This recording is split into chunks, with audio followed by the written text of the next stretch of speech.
જામનગર જિલ્લા બાળ સુરક્ષા એકમ દ્વારા બાલંભા તાલુકા શાળા ખાતે માર્ગદર્શન સેમિનાર યોજવામાં આવ્યો।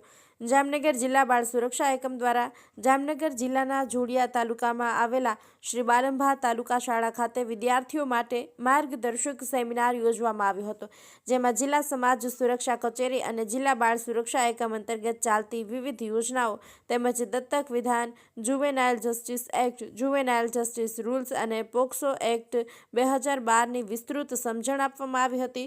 તેમજ હાજર રહેલા તમામ વિદ્યાર્થીઓ અને સ્ટાફને નશામુક્ત ભારત અભિયાન કાર્યક્રમની વિસ્તૃત માહિતી આપી નશો નહીં કરવા અંગેના શપથ લેવડાવવામાં આવ્યા હતા। બાલંભા ગામ સાંસદ આદર્શ ગ્રામ તરીકે નોંધાયેલા હોય જિલ્લા બાળ સુરક્ષા અધિકારી રણછોડભાઈ જે.શિયાર અને જિલ્લા બાળ સુરક્ષા એકમના પ્રોટેક્શન ઓફિસરે ગામના દિવ્યાંગજનો સાથે રૂબરૂ મુલાકાત કરી દિવ્યાંગજનોને યોજનાકીય માહિતી આપી હતી। આ દરમિયાન સામાજિક કાર્યકર તેમજ શાળાના આચાર્ય આર.બી. નકુમ અને કર્મચારીગણ ઉપસ્થિત રહ્યા હતા।